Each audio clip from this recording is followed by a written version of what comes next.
Welcome to another episode of Breaking into Cybersecurity. Today we have Adeel Sheikh Mohammed, who's joining us to share his journey into cybersecurity. Adeel, tell us a little bit about your background and what got you interested into cybersecurity. Thank you, Chris. Thank you so very much for giving this platform to speak. So, Chris, actually, my father used to run Computer Training Institute, and that institute he started in 1981. At that time, it was like shorthand and typing, and later on in 1986, the first computer came there. And believe me or not, at that time, I was not even born. So from the first onward, I have seen computers around me. So that's how I started my journey. I did my graduation in telecommunication and networks because from systems and as a lab technician and teaching in my father's computer training institute, I wanted to pursue my career in networking. But after a few years of networking, I realized that cybersecurity, or like I was just talking to myself that there are some sub fields which I need to choose because I already did the help desk stuff and the system stuff. I know how to operate a server and how to fix a server and somewhat of Linux also and a system administrator. Then I moved to networking as a whole. I did some of the certifications, but very early on, I realized that I need to have some specialization. Then I chose cybersecurity around 10 to 11 years back. So from that time onward, I'm into Wh- cybersecurity. Where were you in your career when you decided that you wanted to make that shift? I already worked for 4 to 5 years. Okay. I started as help desk, and that's an amazing transition, I must say, because cybersecurity, like for example, just for for your audience, if we are talking about the next generation firewall, if you go to core, it's a secure router, right? So if you don't know the basics of networking, it will be a problem for you to configure a firewall, just for example's sake. And that was a easy part for me because I came from the same background. So around 4 to 5 years in my career journey, I started diverting towards this, and certifications helped me a lot. So I started doing some certifications, and that's how it converted into the next job I got into cybersecurity. What was it? I always like to try to understand the different journeys, and being that you're in a different side of the world than our average guest, understanding the job path where you're from, it, if you had what were some of the challenges in going from a help desk role to your first cybersecurity role? Was it just certifications? Were they looking for hands-on experience? What were some of the challenges in getting that first role, and how did you overcome it? I did not have much problem converting from network to cybersecurity. First, due to the certifications, and secondly, the hands-on experience which I had. So I was already working on, 10 years back, there was not much things which we are discussing today, but at that time they were like, configuring more on VPN things and, anomaly detections and, the antiviruses, at that time it was next generation AVs, freshly coming, not the EDR, which we are talking today. I had those hands-on things due to my network experience. So during the networking roles also, I was configuring the firewalls. I was, creating these VPN tunnels. I know IPsec very well. I know the SSN inspections. I know the DPIs at that time. So that basically helped me a lot to transition into cybersecurity. That makes sense. So, what was your first cybersecurity role, and how did you grow from there? Yeah. So first of all, I joined a distributor who was representing a vendor here in UAE. And that role was more into like a pre-sales type stuff. But in the pre-sales, in the solution architect, we were the one who is doing the POCs and implementations for the client. So not only pre-sales, but also the post-sales part. So that was my first job with the vendor. I'm sure you have heard about them, WatchGuard. I was working with a WatchGuard's distributor at that time. So that was an amazing experience. Why? Because the products were like 4 or 5 products only. So we had very intense trainings on those products. And, I remember those days that we were sitting till 8 p.m., 9 p.m. in the offices and just trying to understand that product because in our 9 to 6 role, we were always doing the hands-on, whereas after 6, we were doing the studies and all. So that's how it started. And then I always try to take the help of certifications down the road.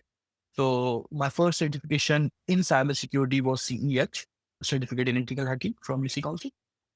And then I never stopped. So I still today, I try to do at least one certification in 6 months. So at least two certifications in a year. That keeps you in the game, that keeps you in the market, and you try to improve from there. How do you decide what sort of certifications to go for if you're going at such an intense pace for certifications? Yeah. So Chris, what's in the market? What's your goal that depend on the factors? For example, at that time, after Security Plus from CompTIA, my goal was to end up in a GRC place or in the governance side of it because I was always interested in that. So that's why I did the CSAM certificate or CISA certificate, the auditor part, the ISO certificates, to take care of the compliances and frameworks. And then I cracked CIFSP also. But you have to have the goal. So, for example, if one guy need to be a good pen tester or a red teamer, then he can go with OSCP and other certifications. So, the route is very important where you see yourself after 5 years, 6 years. And then when it comes to where you are in your career transition, where you are in your career right now. Yeah, so a lot of things happened in that. I was engaged in many of the solution architect and the CISO roles where you are doing the consultations for the end clients or even for the partners sometimes. So with that said, I did some, I love to read. That's why I wrote 2 books also in this space. So I read overall, a there are couple like books three. too. So actually, I will tell you. Basically, I was trying to do my doctorate Okay. uh, in cybersecurity and AI, and at Hmm. that time, my worry was how to simplify cybersecurity. And Hmm. that's a big fish to fry. Yeah. So my supervisors say that Adil, this is a very big topic. You have to work 6, 7 years just to write thesis on this. So they asked me to narrow it down. And for narrowing it down, I come up with this that how AI is transforming security operation centers. While I was writing my thesis, that's still Hmm. undergoing, like it's still not completed. Theses are like primary research. They want primary research from you, which you have Yeah. already conducted. Whereas the books, even you can target secondary researchers, like the research who has already in the market or not. So I Yeah. thought that that's an easier route, which was Okay. not obviously. So that was my first book, AI Transformation of SOC Security Operation Center. Then I wrote another book on AI and us because when I was writing this first book, there was a chapter talking about this ethical implications with AI when you are transforming these SOCs, the Yeah. accountability issues and all that stuff. Hmm. So I wrote another separate book, not Okay. that big, but around 1900 pages, only on this topic, AI and us humans, the Hmm. ethical choices. And then later, last year, I wrote the second edition of the first book because, frankly speaking, right now, even I'm opening the second edition and everything looks obsolete, So It the AI changes is so changing. quickly. So, we need to be on the edge. So there was a very amazing vendor with the name of Kindo. It's a US vendor who helped me with the second version with the Hmm. use cases so that the practical approaches. And all 3 books are on Amazon. And after that, they called me in RSA also, RSA conference. Last year I was there. So I was on their fireside. So it was amazing experience. Yeah, I know Kindu. I went to one of their dinners in the DC area. I know they also support an AI platform called White Rabbit Neo that is an open source LLM that allows you to attack your own platforms. It allows the good and the bad in it. Goes to your ethical choices within AI and ensuring that you use it for the right reasons. So, with that being said, so you've written a book, you're well on your doctorate. What are you doing now? Yeah, so I'm writing the fourth book. Actually, the feedback I got from the market is that obviously this book was like very technical. Okay. So now I'm writing just how to be safe in this digital world, like the safety and the security part of it in a Okay. non-technical way form. And the good part is that this book I'm writing with a co-author who is expert of AI. So he Okay. has around 10 years of AI experience. He's taking care for the AI elements and I'm taking care for the security element. That will be an amazing book. A few chapters are already written and others I'm writing. Other than that, I'm sitting in podcast. People are inviting me for conferences. So traveling Nice. the world Well, and engage with a vendor also. okay. So you're gonna have to definitely share the links to your books, and we can For include it sure. in the podcast. In your experience now, for preparing future generations with so much AI available today, how should they prepare their career? Because when you and I started, we had to read the manual. We had to learn by doing. To today's generation almost wants to skip the manual and skip the doing and go straight to the AI. What are your recommendations? Yes, Chris, it's a difficult question to answer, frankly speaking, because things are changing like anything. You know, this mold bot, you call it cloud bot or whatever. They are changing name like anything. Like it's having the access of the whole computer. And Microsoft was trying to do the same thing for 2 years with this Copilot. And the whole market was backfiring them, that it's a privacy concern and all that stuff. Whereas when this Claude bot came, everybody is like super hyped about it. So where's the security element? There was a post which was, I'm sure you have also seen that the guy was saying that the Claude bot decided to buy $4,000 of digital courses on behalf of him. So we're like human in the loop, right? What are the guardrails? So Yeah, the balance is so much important nowadays. And to answer your question, I must say that these certifications can be a good start, but be in the community, be in the network, and please don't forget the ethical side of it. Otherwise, it will be a mess. The countries are fighting for the AI supremacy, and that can lead to disastrous things, in my perspective. I agree with you there. And on the Claude controversy, yeah, what I think like both Microsoft and Google and from the OS side of things, the OSs try to go about it in an ethical approach. The Claude bot went about it like, hey, you give me permissions, I'll do whatever you want. I have no constraints. What there's your problem. I have no constraints. And once security researchers looked at how it's conducted, it has no guardrails. It does whatever it wants. And they had also designed a monitoring platform for you to see what the different cloud bots are talking about. And they're open about what they're doing, but they're just doing what they want. So it's a decision. Unfortunately, it's a risk based decision. And when you think about it in a business perspective, if you want to go down that route, think about it like a risk based decision. Don't put it on your personal machine with all your data. Don't give it your credit card and your bank account with all your data.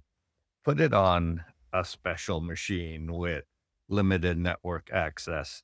Test it out, right? Give it a separate network account. Give it a separate social account if you want. Test it out like that. That's how we did it. Do it as a Yeah, but POC. Chris, yeah, Chris, but think from an endpoint perspective. If I will do that, it cannot help me. I want it to buy from Amazon, from Stripe, from different platforms on behalf of me. Mhm. If I'm not giving the credit card details, he will say I cannot buy. Just to give you example. So that's a But you dilemma, can. You can give it a virtual credit card Virtual cards. number True. with a virtual limit, set $50 a day or something like Mhm. that as part of a POC while you're testing it, and you're giving it guardrails yourself. You're designing guardrails in how you're testing it, but you have to go in it with the risk-based approach. You can't just go YOLO and give it all your financial information and hope that it goes out and makes the right investments for you and you make $1 million. But I think some people are just hoping that it does amazing things, and some people just wants to see what happens with it. But we'll see as a community what ends up with it. So that's the thing. Is like with all the things, like 3 years, 4 years back, we were debating that Google need to build something on privacy and Meta need to be hard on privacy elements. And now there are like hundreds of these tools. And like we forget about Google and Meta, and we are like sharing everything with these small names, which nobody knows that from where they came and what's the Mhm. background. At least when OpenAI came, people know that Microsoft has already been invested in it, and Elon Musk has backed up Yeah. earlier on. But now there are like every single day there's a new tool, right? There's a new AI tool. You don't know who built it. You don't know how the codes develop. AI evolves so quickly that you don't even have enough cycles to validate the code that it produces within your lifetime in order to use it effectively before it becomes stale, is the way I look I at it. agree with you. So you kind of have to use it in a risk-based approach. And the same thing I advise my businesses, right? When you're going into AI, you have to go into it with a POC. If someone says, "Hey, my AI does this," and you say, "Okay, well, what's my business outcome? What am I looking to achieve from a business perspective? And does this AI help me achieve this business outcome? What security guardrails can I put around it to ensure that my data doesn't leak or my data is Mhm. protected? Let's test it. Let's do it in a POC. Does it achieve the outcome that I expect? Does it achieve it in a consistent manner?" And you test that for a while. And if it tends to achieve those things, then you start to go to a larger build out to a UAT with the business, and then you can go live. But some business wants to go a lot faster than that, but then you risk, like you said, things going wrong, and that's another risk.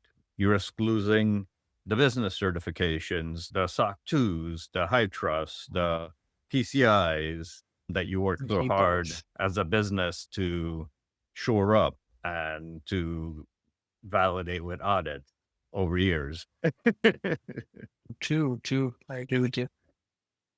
Towards the end of our podcast, we always ask the hard question.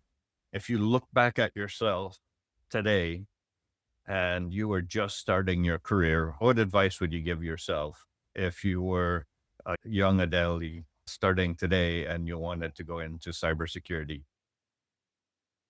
I would focus more on networking element because especially in the region where I am, network is everything.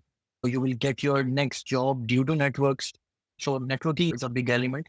Whereas networking will only help you to sit in front of that interviewer.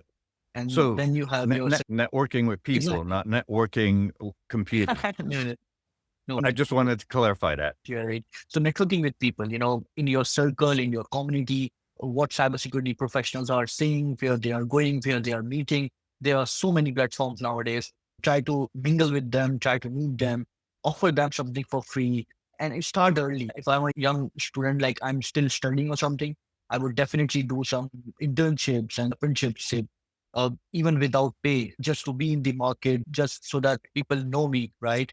Attend conferences, events for the networking, plus the certifications on your skills, because that will help you once you are sitting in front of the interviewer. And then as you grow educationally, any tips for keeping up with the technology and keeping your skills fresh today? Yeah, so that's what I do. I'm just suggesting the same to the audience that I have subscribed to multiple cybersecurity magazines and events and their newsletters. That helps me a lot. It takes a lot of time, like half an hour, 1 hour. I'm just reading this stuff, but that helps a lot because if you don't know what cyber threats are going and what attacks are going on and which client even in your area, in your dynamics has already got breached or, what's going on, you will be blanked in front of client, right? Especially when you are meeting CISOs and you are meeting the cybersecurity expert. So to keep up, it's really hard, but to subscribe to some of the good pages, that helps a lot to be in the market. You have the security magazines and the others. That is really important. So it's all about reading. But nowadays it's just so easy, man. You can even schedule a task with your AI, whatever you are using, to give you top 10 highlights of the day, top 15 highlights of the day, and the trends. But learning should never stop. If you say that I already did my graduation and that's it, you will be left behind and nobody will remember you. Thank you so much for joining us today and for sharing your advice, tips, and tricks. And we really appreciate it. We'll get your links for all your books and include them in links below, as well as in the blog that we publish. Thank you all so much. So kind of you, Chris. So kind of you. Lovely meeting with you. And we will be in touch, inshallah. Yep. Thank you, Chris. Thank you.